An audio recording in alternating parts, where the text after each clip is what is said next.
नमस्कार दोस्तों, मैं अंजना जोशी। हम बात कर रहे हैं बृहस्पति के मीन राशि में प्रवेश और इस परिवर्तन का विभिन्न राशियों पर क्या प्रभाव पड़ने वाला है। यूँ तो यह बृहस्पति राशियों के अलावा संपूर्ण विश्व और देश सभी को प्रभावित करेगा, लेकिन यहाँ पर हम विशेष रूप से चर्चा कर रहे हैं विविध राशियों पर क्या बृहस्पति के इस राशि परिवर्तन का प्रभाव पड़ने वाला है। हमने पूर्व में मेष, वृष, मिथुन और कर्क, सिंह, कन्या इन राशियों के लिए बृहस्पति के मीन राशि में परिवर्तन का क्या प्रभाव पड़ने वाला है इसकी चर्चा की है। अब हम आज बात करते हैं तुला राशि, वृश्चिक राशि और धनु राशि में राशि परिवर्तन का। ये जो राशि मीन राशि में बृहस्पति जा रहे हैं इसका क्या प्रभाव होगा इसके संबंध में। तुला राशि के लिए बृहस्पति का जो गोचर है वह छठे भाव से रहेगा। छठे भाव में बैठकर बृहस्पति स्वयं छठे भाव को प्रभावित करेंगे, दशम को करेंगे और द्वादश भाव को प्रभावित करेंगे। साथ ही कुटुंब भाव को, धन भाव को भी प्रभावित करने वाले हैं, यानी व्यय और धन दोनों के संकेत दिखते हैं। साथ ही कुटुंब में वृद्धि के संकेत मिलते हैं। तो इस प्रकार से इन सब भावों पर फोकस रहेगा तुला राशि या तुला लग्न वालों के लिए। हम यहाँ पर लग्न और राशि की बात इसलिए कर रहे हैं क्योंकि राशि के साथ साथ में लग्न से भी यह परिवर्तन देखा जाना चाहिए, क्योंकि इतने लंबे समय तक अर्थात पूरे 1 वर्ष तक बृहस्पति राशि परिवर्तन कर एक राशि में रहते हैं और इस बार विशेष रूप से मीन राशि में ही वक्री और मार्गी होकर रहेंगे। पीछे लौटकर दूसरी राशि में जाने वाले नहीं हैं, जैसे कि पूर्व में हमने कुंभ और मकर राशि में यह परिवर्तन देखा था। तो इसलिए यह परिवर्तन और अधिक महत्वपूर्ण होने वाला है, क्योंकि जिन राशियों के जिन जिन भावों को बृहस्पति प्रभावित करने वाले हैं वह विशेष रूप से बहुत लंबे समय तक उनके अलग अलग भावों को देखेंगे और उन भावों में स्थित रहेंगे। तो उस प्रभाव की निरंतरता रहेगी, उसमें कोई विराम, व्यवधान या परिवर्तन नहीं आएगा और इस कारण से यह जो प्रभाव है ये बहुत स्थायी और अधिक रहने वाला है। तो तुला राशि के लिए यह जो परिवर्तन है यह छठे भाव में मीन राशि में बैठ करके बृहस्पति रोग, ऋण और शत्रु इनको प्रभावित करने वाले हैं और दशम भाव को देखते हुए कर्म में परिवर्तन, कर्म से जो अनुकूलता मिलने वाली है उसे बढ़ाने वाले हैं। नौकरी में प्रमोशन की बात हो सकती है, व्यवसाय में वृद्धि के संकेत हो सकते हैं, या अगर कोई व्यवसाय आप कर रहे थे उसमें और कुछ ऐड करना चाहते हैं तो ऐसा हो सकता है। और इनके संबंध में, यानी अगर व्यवसाय की बात है तो इसके संबंध में कुछ खर्च हो सकते हैं। साथ ही कुटुंब के लिए भी कुछ खर्च हो सकता है। कुल मिलाकर के यह परिवर्तन तुला राशि वालों के लिए मिला जुला सा रहेगा, जैसे कि ऋण, शत्रु की वृद्धि हो सकती है क्योंकि मीन राशि में बैठे हैं और छठे भाव में बैठे हैं, लेकिन शत्रु वृद्धि के साथ में वाणी से, लेखन से, यानी अपने ज्ञान से उनका शमन और दमन भी दिखता है। और रही बात ऋण की, चूँकि छठे भाव से हम देखते हैं, तो ऋण चूँकि छठा भाव प्रारब्ध का भी है, ऋण यानी पुराना जो पूर्व जन्म का ऋण है वह भी है, तो वो जो कर्ज चुकाया जाएगा, अर्थात ऋण अगर लिया है तो वो कम होगा, ऋण का शमन होगा, और जो पूर्व जन्म का ऋण है उसका भी चुकतान या भुगतान होगा और वह भी कम होगा। अर्थात आपको दोनों क्षेत्रों में अनुकूलता मिलेगी। ऋण अगर पूर्व में लिया हुआ है तो उसका भार कम होगा और पूर्व जन्म के कर्म का भार भी कम होगा और उसका भुगतान का ये समय आपके लिए चल रहा है। देखिए, यहाँ से दृष्टि डाल रहे हैं कर्म स्थान पर और द्वादश व्यय स्थान पर। तो कर्म स्थान में परिवर्तन का संकेत है। कर्म क्षेत्र में आप कुछ जोड़ सकते हैं, कुछ परिवर्तन कर सकते हैं।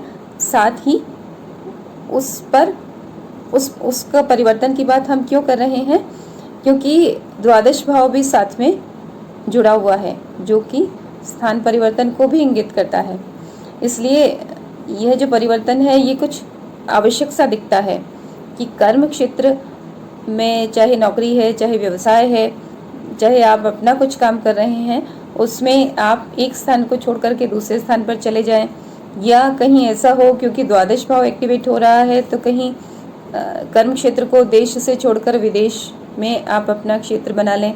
व्यवसाय करने वाले लोग हैं तो भी ऐसा संभव है, या कोई ऑनलाइन कार्य करने वाले लोग हैं तो उनके लिए भी यह समय अनुकूल हो सकता है, क्योंकि द्वादश के माध्यम से वो बहुत सारे विश्व के देशों से जुड़ सकते हैं, क्योंकि ऑनलाइन कार्य क्षेत्र भी एक तरह से द्वादश भाव को इंडिकेट कर रहा है।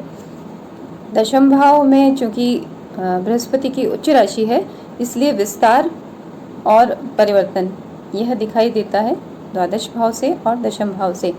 तो कर्क राशि होने से व्यवसाय का विस्तार होने का पूरी संभावना बनती है।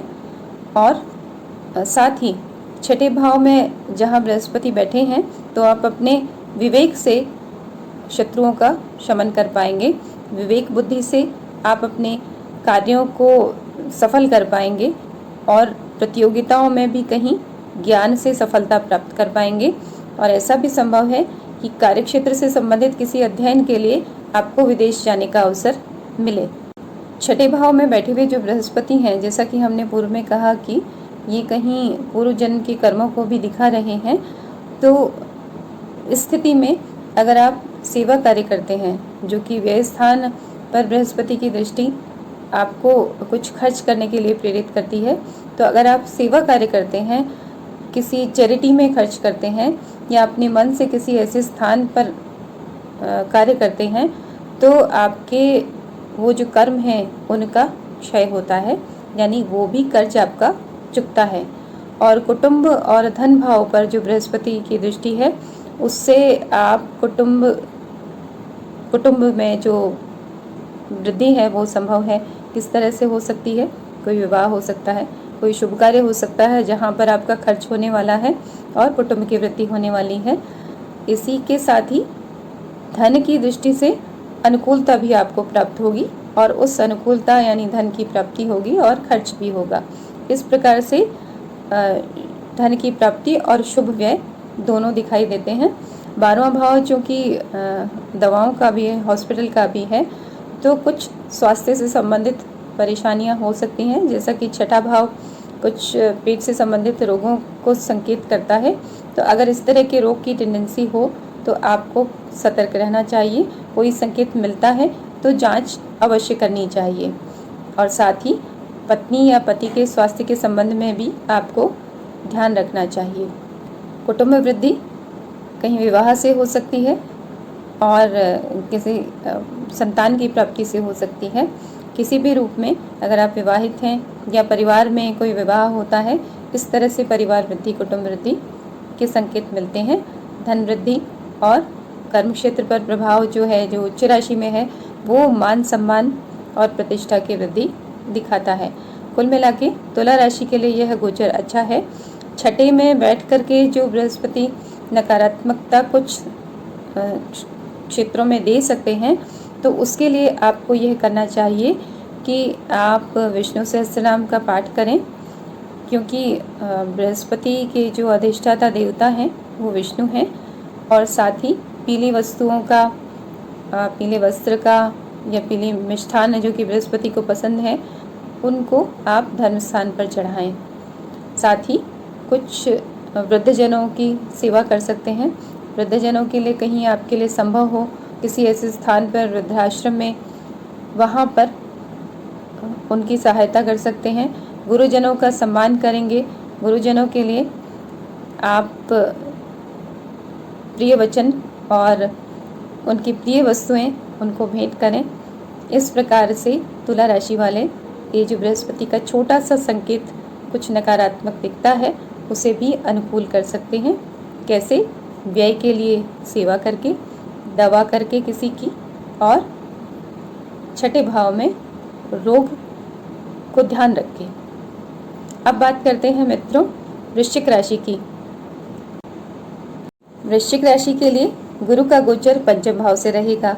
पंचम भाव जो है पद का स्थान है, धर्म का स्थान है, संतान का स्थान है और यह स्थान विवेक, बुद्धि, तंत्र मंत्र और आध्यात्म का भी है। इन सब भावों के संबंध में, इन सब चीज़ों के संबंध में, इन सभी क्षेत्रों के संबंध में ये जो बृहस्पति हैं मीन राशि में वृश्चिक राशि को फल देने वाले हैं। वृश्चिक राशि या लग्न वाले जो लोग हैं उनको इस प्रकार का फल बृहस्पति मीन राशि में आकर के देने वाले हैं। यहाँ पंचम भाव से बैठ करके 11वें भाव को देख रहे हैं, अर्थात लाभ का संकेत है। किस प्रकार से लाभ, कैसा लाभ दे सकते हैं, कहाँ देख रहे हैं? भाग्य भाव को पंचम दृष्टि से और साथ में देख रहे हैं आपके स्वयं लग्न को, यानी राशि को भी या लग्न को। तो संपूर्ण आपका जो व्यक्तित्व है उसको बढ़ाने वाले होंगे और आपको कहीं आपसे मिलाने वाले भी होंगे, क्योंकि वृश्चिक राशि मित्र राशि है, भले ही मंगल की राशि है, लेकिन यहाँ देख करके बृहस्पति की जो अमृतमयी दृष्टि है वो आपकी पोजीशन को बढ़ाने वाली होगी। पद स्थान में बैठ करके तो यह इंगित कर ही रहे हैं, साथ में लग्न को देखते हुए भी इस प्रकार का फल का संकेत मिलता है। आपके स्वास्थ्य में सुधार होगा और कहीं कोई पेट से संबंधित रोग, जो कि पंचम भाव है पेट से संबंधित रोगों का, और बृहस्पति स्वयं भी पेट के रोगों को संकेत करते हैं, तो इस तरह की कोई संभावना अगर पूर्व में चली आ रही थी तो उस रोग का निदान और स्वास्थ्य लाभ भी होगा। लाभ से ऐसे भी जुड़े हैं कि आपको आपके स्वास्थ्य से भी लाभ देने वाले होंगे। साथ ही भाग्य भाव को देख रहे हैं तो भाग्य की वृद्धि देने वाले होंगे, भाग्य का लाभ देने वाले होंगे। साथ ही अगर आप तीर्थ यात्रा, धर्म क्षेत्रों की यात्रा या कोई शोध कर रहे हैं इन क्षेत्रों में या किसी भी क्षेत्र में, तो आपको नए रिसर्च के क्षेत्रों से जुड़ने का मौका मिलेगा। और आपका अगर इस तरफ रुझान है तो आपको ऐसे अवसर भी प्राप्त हो सकते हैं कि आप आध्यात्म और धर्म के संबंध में कुछ शोध कार्य करें। इन क्षेत्रों के संबंध में किसी एक पुस्तक को लेकर के या कोई एक ऐसी रचना करें, क्योंकि पंचम और नवम दोनों एक्टिवेट हो रहे हैं, यानी रचना और कृति जो कि संतान जैसे ही हैं वह भी, और साथ ही रचनात्मकता, शोध और रिसर्च सभी कुछ एक्टिवेट हो रहा है और लाभ भी, और आपकी जो पोजीशन है वो भी। तो इस स्थिति में इन सभी भावों को एक तरह से गुंथे हुए तार की तरह से ये बढ़ाने वाले होंगे। शोध से संबंधित आपकी कोई यात्रा हो सकती है, कोई लंबी यात्रा, कुछ धर्म स्थान की यात्रा या छोटी कोई विदेश यात्रा भी संभव है। और इस क्षेत्र में ये जो बृहस्पति हैं आपको बहुत अच्छा परिणाम देने वाले हैं रिसर्च के क्षेत्र में। साथ ही ये जो बृहस्पति हैं आपको आगे बढ़ने का बहुत अच्छा अवसर प्रदान करने वाले हैं। अगर किसी की पीएचडी पहले से चल रही है तो ऐसे लोगों को डिग्री मिल सकती है, उनको पीएचडी अवार्ड हो सकती है, या कोई पीएचडी के बाद में आगे कोई फर्दर सीनियर कोई फेलोशिप लेना चाह रहे हैं तो उनके लिए भी ये अच्छा समय है। आपको मित्रों का सहयोग मिलेगा। शिक्षा, रचनात्मकता, कला के क्षेत्र से जो कलाकृति विकृति है उस क्षेत्र के लोगों को, परामर्श से जुड़े लोगों को, ज्योतिष से जुड़े लोगों को और कथावाचक, आध्यात्म, जैसा कि हमने पूर्व में कहा, इन सभी क्षेत्रों से जो लोग जुड़े हैं उनको इस समय पर अनुकूलता प्राप्त होगी और वो अपने कार्य का विस्तार कर पाएंगे भाग्य से, और उनको लाभ भी होगा। ऐसे अवसर आएंगे जिससे कि उनको इस क्षेत्र में आगे बढ़ने का मौका मिले। फाइनेंस से जुड़े लोग जो हैं, सीए हैं, इस क्षेत्र के लोगों को भी अपने कार्यों को बढ़ाने का मौका मिलेगा। इनको भी लाभ के अवसर प्राप्त होंगे। साथ ही अचानक लाभ के अवसर भी दिखाई देते हैं। तो ऐसा भी संभव है कि कहीं कोई शेयर मार्केट से संबंधित कार्य करने वाले लोग हैं या ऐसा कुछ काम कर रहे हैं जिसमें आपको अचानक लाभ का संकेत होता है, तो उनके लिए भी यह समय अनुकूल है। किंतु किसी प्रकार का ऐसा रिस्क वाला कार्य करने से पहले अपनी स्वयं की जन्म पत्रिका में जो दशाएं और ग्रह स्थितियां हैं उनका किसी योग्य ज्योतिषी से मूल्यांकन अवश्य करवा लेना चाहिए, क्योंकि अकेले बृहस्पति का राशि परिवर्तन नहीं हुआ है, राहु केतु का परिवर्तन भी हुआ है, साथ ही आने अप्रैल के अंत में शनि भी राशि परिवर्तित करने वाले हैं। तो कुल मिलाकर के सभी एक साथ मिलकर के ही किसी व्यक्ति के जीवन को प्रभावित करते हैं। इसलिए कोई भी निर्णय स्वयं लेने से पहले बड़ा निर्णय आपको किसी योग्य ज्योतिषी से सलाह अवश्य लेनी चाहिए। लग्न पर जो बृहस्पति की दृष्टि है वो निश्चय ही आपकी विवेक, बुद्धि और आपका जो देखने का नज़रिया है उसको परिवर्तित करने वाली होगी। आप अपना जो स्तर है उसे बढ़ाएंगे और आपकी जो प्रतिष्ठा है वो भी बढ़ेगी। पंचम में बैठ करके जो बृहस्पति लाभ स्थान को देख रहे हैं तो धन का मार्ग प्रशस्त हो रहा है, लाभ का मार्ग प्रशस्त हो रहा है, लेकिन पंचम में बैठे हुए बृहस्पति न्याय स्थान को भी देख रहे हैं। तो आपको न्याय और धर्म इनको ध्यान में रखते हुए ही धन के क्षेत्र में आगे बढ़ना होगा, अन्यथा आपको उसका भुगतान करना होगा। यदि आप लोभ करेंगे तो आपको दंड का भागी भी होना होगा। आने वाले समय में बृहस्पति छठे भाव में गोचर करेंगे, वह भी, और साथ ही शनि भी कुंभ राशि में आकर के गोचर करेंगे। इसलिए सतर्क रहते हुए धर्म और न्याय नीति के आधार पर आपको धन से जुड़ना होगा। जैसा कि हमने पूर्व में कहा, पंचम भाव में बैठ करके पेट के रोगों की संभावना बढ़ जाती है, तो आपको विष्णु सहस्त्रनाम का पाठ करना चाहिए और पीली वस्तुओं का दान करना चाहिए। आप पीली गाय की सेवा भी कर सकते हैं। आप रोटी पर हल्दी की बिंदी लगा करके 5 वो भी गाय को खिला सकते हैं। ऐसे कुछ उपाय हैं। चने की दाल को भिगा करके हल्का सा भाप दे करके वो आप गाय को खिला सकते हैं। इस प्रकार से छोटे छोटे उपाय हैं जिनको आप करके जो बृहस्पति का नकारात्मक फल कहीं कुछ संकेत देता है उससे बच सकते हैं। दोस्तों, अब बात करते हैं धनु राशि की। धनु राशि वालों के लिए जो बृहस्पति का गोचर है, यह चूंकि उनकी अपनी ही राशि या लग्न के स्वामी हैं और चतुर्थ भाव से गोचर करेंगे, तो चतुर्थ भाव जो है वो है परिवार का, प्रतिष्ठा का, भूमि भवन वाहन का, माता का। तो इन सब क्षेत्रों को ये बृहस्पति प्रभावित करने वाले हैं। यद्यपि ये कहते हैं कि जिस स्थान पर बृहस्पति बैठे हैं उस स्थान पर कुछ भाव की हानि करते हैं, लेकिन अपनी ही राशि में बैठे हैं तो इस तरह से कुछ कठिनाई नहीं देंगे, लेकिन कुछ माता के स्वास्थ्य का ध्यान रखना चाहिए। और कुछ, जैसा कि हमने कहा कि मीन के बृहस्पति हैं तो न्यायप्रियता और सत्व उन्हें पसंद है, तो परिवार में और इन सभी वस्तुओं में, चाहे वो भूमि है, भवन है, वाहन है, इनके संबंध में आप सत्व के साथ में आगे बढ़ें। अगर कहीं कोई भूमि भवन से जुड़े हुए लोग हैं, कोई ऐसा व्यापार करने वाले लोग हैं, तो वहाँ पर बहुत सारा मूल्य का विस्तार ना करें, लाभ की सीमा तय करें। इस प्रकार से एक संकेत मैं आपको देना चाहती हूँ। या कहीं से कुछ प्राप्ति होने वाली है तो वहाँ पर भी शीघ्रता या दृढ़ता, जिद नहीं होनी चाहिए। छीनने की प्रवृत्ति से प्राप्ति नहीं होनी चाहिए। इस प्रकार के संकेत यहाँ बैठे हुए बृहस्पति, जो कि व्यय को भी देखते हैं, देते हैं। कर्म स्थान पर जो बृहस्पति देख रहे हैं वह कार्य क्षेत्र में उन्नति, प्रमोशन और व्यवसाय में अनुकूलता दिखाते ही हैं। साथ ही द्वादश पर भी दृष्टि है, जो व्यय दिखाते हैं कहाँ, शुभ कार्यों पर, और कार्य स्थान में परिवर्तन या व्यवसाय का विस्तार पर खर्च दिखाते हैं। या कार्य स्थान में परिवर्तन होकर के आप किसी दूसरे स्थान पर जाएंगे। कर्म और व्यय स्थान यानी कर्म और परिवर्तन का स्थान एक साथ प्रभावित हो रहे हैं। चतुर्थ भाव चूंकि अध्ययन का, डिग्री का भी है, तो यहाँ पर बैठे हुए बृहस्पति द्वादश को देख ही रहे हैं।